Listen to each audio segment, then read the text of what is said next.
Hello everyone, मैं doctor आशी गुप्ता विरमानी। आज की इस वीडियो में हम बात करेंगे महाशिवरात्रि के बारे में, महाशिवरात्रि के उपाय के बारे में। जैसा कि आप सभी को मालूम है कि महाशिवरात्रि माघ महीने की अमावस को मनाई जाती है और इस बार माघ महीने की अमावस 1 मार्च रात्रि 3:15 बजे से 2 मार्च रात्रि 2 बजे तक होगी। तो आप सभी तैयार हैं महाशिवरात्रि सेलिब्रेट करने के लिए। आज इस वीडियो में बताऊंगी कि हम क्या रेमेडीज कर सकते हैं महाशिवरात्रि को बहुत यूज़फुल बनाने के लिए। यूँ तो हम सभी लोग सुबह उठ के पूजा करते हैं, शिवलिंग को भोग चढ़ाते हैं, जल चढ़ाते हैं, बेलपत्र चढ़ाते हैं, बेर चढ़ाते हैं। अलग अलग स्टेट्स में अलग अलग चीज़ों का प्रावधान है, पर ऐसी कौन सी चीज़ है जो महाशिवरात्रि को बहुत स्पेशल बनाती है? क्या लिंक है शिव और पार्वती का इस दिन? देखिए, शिव और पार्वती की इस दिन शादी हुई थी, उस दिन उनका विवाह हुआ था, ये तो हम सभी को मालूम है। पर शिव और पार्वती हैं क्या? शिव स्टेबिलिटी को दर्शाते हैं और पार्वती फेथ को दर्शाती हैं। शिव दर्शाते हैं ठोसता को और पार्वती दर्शाती हैं ट्रस्ट को, एक केयरिंग फीलिंग को। तो महाशिवरात्रि एक यूनियन है शिव और पार्वती का। इस दिन जो शिव है वो अर्धनारेश्वर भी हो जाते हैं। आई होप आप सभी ने ये अर्धनारेश्वर रूप के बारे में थोड़ा बहुत जानते होंगे।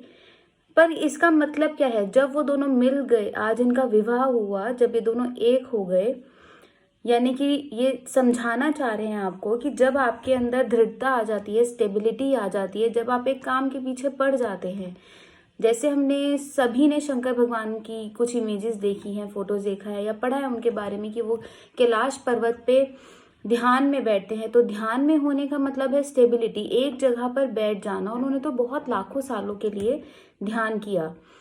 साथ में पार्वती माँ फेथ को दर्शाती हैं। उनका अपरंपार जैसे फेथ हम जिसको बोलते हैं वो शिव के, शंकर के अंदर है। तो जब ये दोनों चीजें मिल जाती हैं तो क्या उत्पन्न होता है? इन दोनों की यूनियन से 2 भगवानों की उत्पत्ति हुई। पहले कार्तिकेय हैं और दूसरे यानी कि उनके छोटे बेटे भगवान गणेश हैं।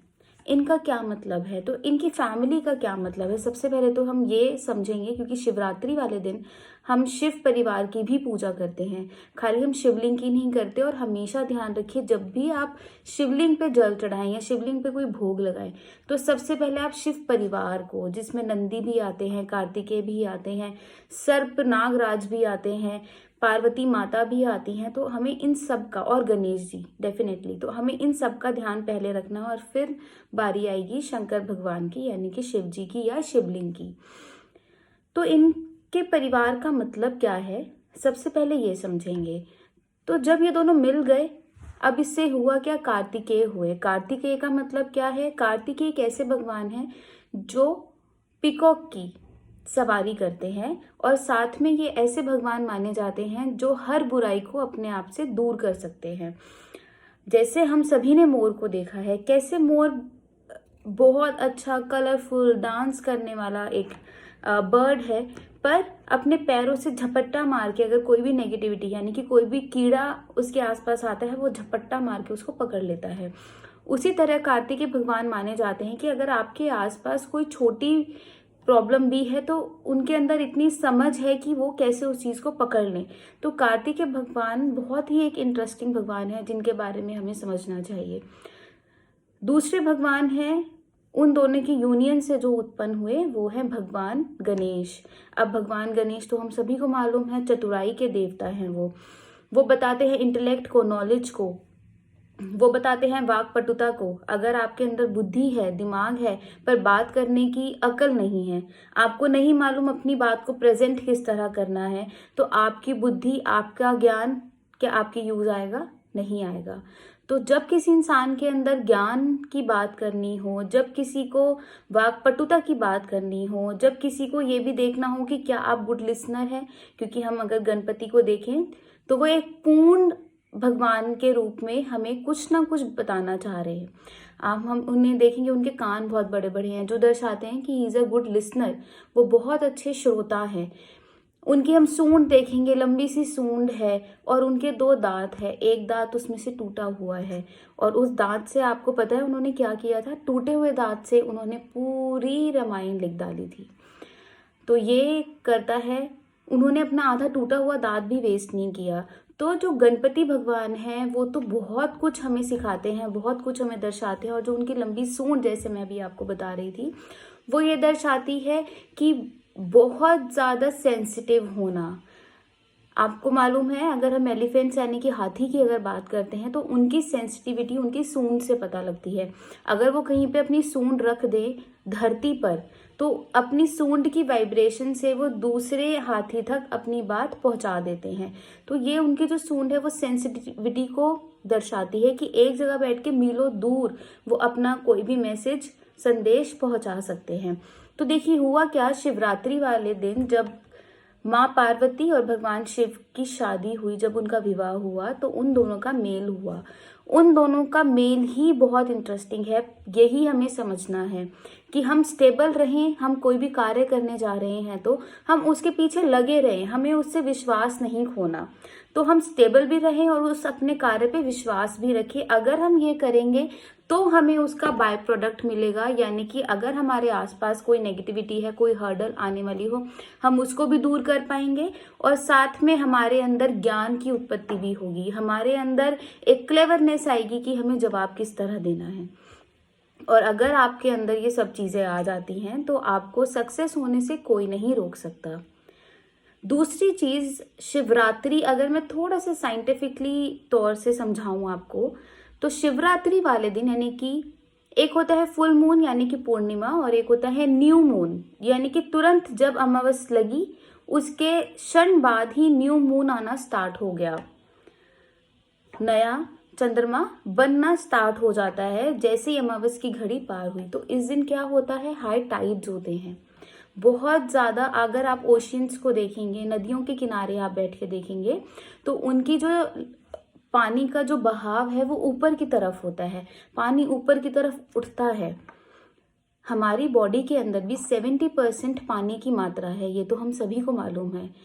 पर आपको नहीं लगता है कि जब नदी या एक समुद्र का पानी ऊपर की तरफ उठ रहा है, उसमें कुछ इरेक्शन हो रहा है, तो हमारे शरीर के पानी में भी कुछ उठ रहा होगा। हमारे शरीर के अंदर का जो पानी है वो भी ऊपर उठना चाह रहा होगा। देखिए पानी क्या है, संसार में, पूरे वर्ल्ड में, हमारे ग्लोब पे, हमारी धरती पे जितना पानी है वो ऊपर की तरफ उठ रहा है उस समय पे, उस क्षण पे। वैसे हमारी बॉडी का पानी भी ऊपर उठ रहा है।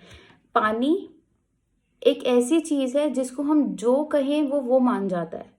पानी कहते हैं ना, हर चीज़ को बिल्कुल साफ कर देता है, बिल्कुल पवित्र कर देता है। उस तरह अगर हमारे शरीर के अंदर का जो पानी है, हम उसके साथ कुछ देर बैठ पाएँ, कुछ देर मेडिटेशन कर पाएँ, उसको ऊपर उठाने में मदद करें, क्योंकि जो पानी है वो इमोशंस का भी प्रतीक है। हमारी बॉडी 70% इमोशंस और 30% फिजिकल फोर्स से बनी हुई है। तो हमें क्या चाहिए कि उस दिन हम बैठे सीधे होके बैठे, क्योंकि हमारी बॉडी का पानी भी ऊपर की तरफ उठ रहा है। अब हम क्या कर सकते हैं, आप मेडिटेशन कर सकते हैं। मेडिटेशन आप करेंगे, पर जनरली होता है 10, 15, 20 मिनट में लोग थक जाते हैं, उनको नींद आ जाती है तो वो लेट जाते हैं। देखिए लेटना बिल्कुल नहीं है।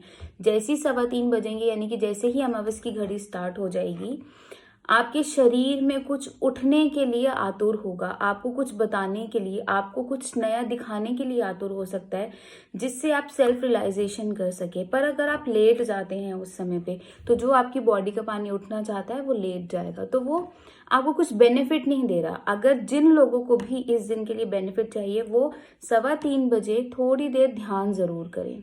ध्यान के साथ साथ अगर आप बोर हो जाते हैं 10-15 मिनट में, तो अपने आप को कहीं प्रेजेंट में एंगेज करिए।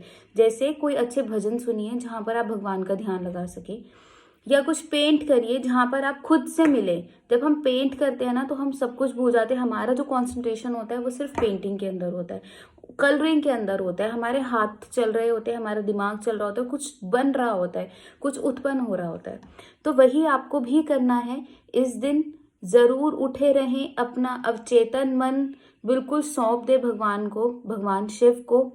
हो सके तो रुद्राक्ष ज़रूर पहने इस दिन, क्योंकि देखिए रुद्राक्ष के बहुत बहुत महत्व है। रुद्राक्ष शंकर जी ने पहना हुआ है और कहा जाता है कि रुद्राक्ष के अंदर ही वो ताकत है जो आपके आसपास की सभी बुराइयों को काट सकता है, किसी भी तरह के नेगेटिव प्रभावों को काट सकता है। तो आप कोशिश करिए कि जब आप शिवरात्रि वाले दिन जगे हुए हैं रात को, उस दिन आप ज़रूर ज़रूर रुद्राक्ष की माला पहने या कोई रुद्राक्ष पहने और उसकी माला से जप ज़रूर करें। जब आप नॉर्मल ओम नमः शिवाय का भी कर सकते हैं। यदि आपको किसी तरह की बीमारी है, कोई रोग है, कोई पीड़ा है आपके शरीर में, तो आप ओम त्र्यंबकम यजामहे सुगंधिम पुष्टिवर्धनम उर्वारुकमिव बंधनान मृत्योर्मोक्षीय मामृतात् का भी जाप कर सकते हैं। एक माला तो कम से कम करिए, और बहुत अच्छा होगा अगर आप 10 माला करें। बहुत अच्छा होगा कि आप और ज़्यादा कर पाएँ। जितने ज़्यादा करेंगे आपकी वाइब्रेशंस उतनी ही ज़्यादा बढ़ती जाएंगी, आपका ऑरा उतना ही ज़्यादा बढ़ता जाएगा। आई होप शिवरात्रि वाले दिन आप ये ज़रूर करेंगे। आशा करती हूँ आपको ये वीडियो पसंद आया। तब तक के लिए नमस्ते।